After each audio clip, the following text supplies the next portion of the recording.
There is a type of woman. She's not the loudest in the room, not the most polished. She doesn't manipulate. She doesn't beg. She doesn't even push that hard. And yet, she gets the promotion, the relationship she actually wants, the table that was supposedly fully booked, the boundary that stays intact even when everyone else would have caved. The outcome she decided on, somehow, eventually, always, becomes real. People around her call it confidence, or luck, or she just has that thing. But psychology doesn't call it luck. Psychology calls it a pattern, 7 specific, rare, learnable patterns that most women who have them don't even realize they have. Today we're going to name them, and I need you to pay close attention, not just to the traits, to the moments, because I think some of these are going to feel uncomfortably familiar in the best possible way. And before we get into them, if this is your first time here, this channel is dedicated to the psychology of women, the real science behind how we think, how we move, and what makes certain women magnetic in ways most people can't explain. Subscribe. You'll want to be here for what's coming. Let's go. You're in a group. Someone asks where everyone wants to go for dinner. I don't mind. Whatever everyone else wants. I'm easy. The conversation circles for 20 minutes. Phones come out. No one commits. And then there's you. Ty, that place on 5th, 7:30. And that's what happens. Not because you dominated, not because you argued, because clarity, in a room full of people who won't commit to an opinion until they know what everyone else thinks, is one of the most quietly magnetic things a person can be. The women who consistently get what they want start from a place most people never get to. They actually know what they want. You've done the internal work. You know your values. You know your non-negotiables. You know the difference between what you actually want and what you think you're supposed to want. That internal clarity doesn't stay internal. It radiates, and people respond to it, often without understanding why they find themselves just going along with you. You said no to the extra project. Someone called you selfish. You ended the friendship. People said you were cold. You asked for the raise. Someone told a story about you being difficult, and you heard all of it, sat with it, felt it, because you're not made of stone. And then you got up the next morning and did it again. Here's what the research on assertiveness in women keeps finding. The biggest barrier is never the skill. It's the fear of social penalty. Women are conditioned, deeply, quietly, from childhood, to prioritize harmony, to keep the peace, to make sure everyone in the room is okay before considering whether they are okay. Being liked and getting what you want are not always the same thing. When they conflict, you've chosen. That is not arrogance. That is a very specific, very quiet kind of courage.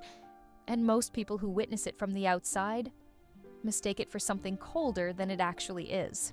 You've made your position, you've said the number, you've stated the boundary, and now the other person is talking, filling the space, explaining, softening, offering something new, and you're saying nothing. Not because you're stuck, not because you're nervous, because you figured out, probably the hard way, that silence in a high-stakes moment is not empty. It's pressure, and whoever speaks into it first usually gives something up. Most people are terrified of silence. They rush to fill it with reassurances they don't mean, justifications they don't owe, concessions they weren't planning to make. You don't do that. Research in negotiation psychology confirms what you already know in your body. The deliberate pause, after stating a position, leads to dramatically better outcomes because it signals certainty, and certainty is contagious. The person across from you starts to wonder if they've already lost ground they didn't realize they were standing on. Your silence isn't absence, it's a sentence, and it says, I said what I said. Most people don't ask for what they want. They hint. They create conditions where the other person might figure it out. They wait. They hope. They tell themselves that asking is somehow less elegant than being offered, and so they never ask. And they don't get it. And they tell themselves, it wasn't available anyway. You ask, I'd like to be considered for this role.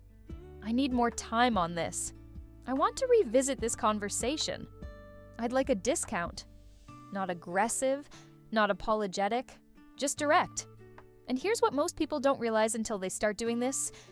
Most of the time, the answer is yes. You've internalized something that sounds obvious, but runs directly counter to how most of us are raised. You are allowed to want things. You are allowed to say so. You are not required to pre-apologize for having needs, preferences, or ambition. You say what you want. You wait. And more often than anyone expects, you get it. You're in a meeting. Someone takes credit for your idea, outright, in front of everyone, and you feel it. The heat, the flash of anger, the instinct to correct it right there and then, and you don't. Not because you didn't notice, not because you're afraid, because in 3 seconds, you've already run the calculation. How much does this moment actually matter? Is correcting it here worth the dynamic it creates? Is there a better moment, a better room to address this? Sometimes the answer is yes, and you speak. Sometimes the answer is no, and you file it, and you handle it differently. Later, privately, strategically. Women who always get what they want are not women who fight every fight. They're women who are precise about which fights actually move them forward and which ones just feel satisfying in the moment, but cost more than they're worth. You've decided your outcome is more important than your reaction. And that precision looks, from the outside, like an almost eerie sense of control. It's not control. It's just that you know where you're going. You applied for the job you didn't get. You pitched the idea that was rejected in the room. You started the thing that didn't work the first time. You said it first, and it wasn't received the way you'd hoped. And you're still here, still asking, still moving, still trying things that might not work. This is not resilience in the motivational poster sense. This is something more specific, more psychological, and honestly, more rare. You've separated your self-worth from your outcomes. Most people, without realizing it, experience failure as a verdict. When the thing doesn't work, something in them quietly concludes, I'm not enough. And that conclusion, even when it's unconscious, makes the next attempt harder, the next ask smaller, the next goal safer. You feel the disappointment, fully. You're not performing indifference. But underneath the disappointment, there is a foundation that the outcome cannot touch. A sense of yourself that is not up for renegotiation every time something doesn't go your way. You fail faster than most people try. That's not recklessness. That's why you win more than most people imagine. There are things you will not accept. In a relationship, how someone speaks to you when they're angry. In a friendship, whether you feel smaller after spending time with them. In work, what you're willing to compromise to get there. In yourself, which version of you you're willing to present to get someone's approval. These things are not negotiable. Not if someone is charming enough. Not if the alternative feels uncomfortable. Not if saying so makes things difficult for a while. Those standards are anchored, and because they're anchored, everything else is free. You can take the long route. You can change your approach completely. You can be patient for longer than anyone expects, creative beyond what anyone anticipated, generous in ways that surprise people, because you're not protecting a rigid plan. You're protecting a value, and those are very different things. You can lose gracefully because you haven't compromised what matters. You can pivot without feeling like you failed. You can say, not this way, without saying, not ever. You're not attached to one route. You're attached to arriving. And once you know that, almost nothing can stop you. 7 traits. And here's what I want you to take from this. These are not things you either have or you don't. They are not a personality type. They are decisions, repeated so many times. They become instinct. The woman who always gets what she wants is not lucky. She is decided. She decided that her wanting was worth taking seriously. She decided that her discomfort was worth sitting with. She decided that being misunderstood was an acceptable price. If one of these traits felt like a description of you, own it completely. It did not happen by accident.